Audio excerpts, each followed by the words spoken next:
μακριά από την αποθάρρυνση. Εάν η αποθάρρυνση δεν πολεμηθεί, τη διαδέχεται η απογοήτευση. Εάν εκεί ο μοναχός αμελήσει και δεν φροντίσει και μείνει αποθαρρυνμένος και απογοητευμένος, μετά θα έρθει η απελπισία, η απόγνωση. Εάν και αυτή επικρατήσει, τότε αρχίζουν τα ψυχολογικά. Από εδώ είναι τα ψυχολογικά.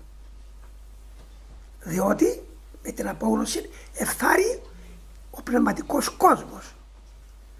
Εφθάρει η λογική έννοια της προσωπικότητας του ανθρώπου. Και τότε πάμε στους ψυχολόγους να μας δώσουν χάπια για παρηγοριά. Γιατί είναι τούτη. Γιατί αποθάρρυνσης. Δεχόμεθα να μας κάνει το δικηγόρο ο διάβολος.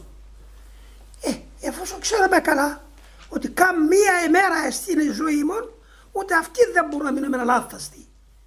Διότι μετά την πτώση έχουμε πάθει διαστροφή, πατέρες. Δεν έχουμε την ικανότητα να σταθούμε ακίνητοι. Επιδρά πάνω μας το περιβάλλον, το εντός, το εκτός, το πέριξ. Και χάριν τούτου λοιπόν, κατά ανάγκη να σου το πω έτσι, κάνουμε λάθη. Τότε έρχεται ο διάβολος να κάνει τον δικηγόρο, ο αναμάρτητος, να μας πει ότι είμαστε εμείς αμαρτωλοί. Εκεί σας είπα πόσες φορές την ανδρεία να σηκώνεστε όρθιοι. Πρέπει δράκοντα πίσω. Φαίνεις αποθάρρυνση. Εγώ θα καταφύγω στον πατέρα μου τώρα και θα εξομολογηθώ.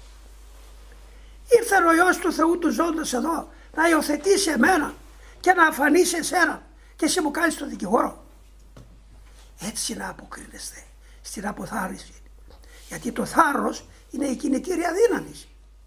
Είναι η ενέργεια. Όπως είναι το ρεύμα, όπως είναι τα καύσιμα. Γι' αυτό γιατί να χάσουμε την αποθάρρυνση. Κάναμε λάθος πράγματι. Αλλά υπάρχει αλάθαστη ζωή. Ύστερα γυρίζω στον Χριστό μας πολλές φορές εγώ και δικάζομαι μαζί του μέσα στις απογνώσεις μου. Και λέω Πανάγαθε, τα εκατομμύρια των μετανοησάντων που όχι μόνο τους συγχώρησες, να τους φόρεσες και το βραβείο του αγιασμού και είναι κύκλο από τον θρόνο σου. Με την παλικαριά τους έγιναν. Δεν είναι με τη χάρη σου που έγιναν, κύριε μου. Και εγώ είμαι ένας από αυτούς. Επιμένω, δεν θα πάψω να χτυπώ την πόρτα. Θα μου ανοίξεις. Εσύ είσαι η αλήθεια, είσαι η ζωή, είσαι η Ανάσταση. Έτσι θέλω να πολεμάτε, έτσι να μάχεστε. Έτσι είναι. Τα παραδείγματα. Δεν έχουμε παραδείγματα ότι άνθρωποι άσωτοι που έφτασαν στον πυθμένα της απολίας και γύρισαν πίσω και όχι μόνο ενίκησαν την αμαρτωλότητα, αλλά μπήκαν στον αγιασμό και ενώθηκαν μαζί με τους Αγίους και έγιναν ένα.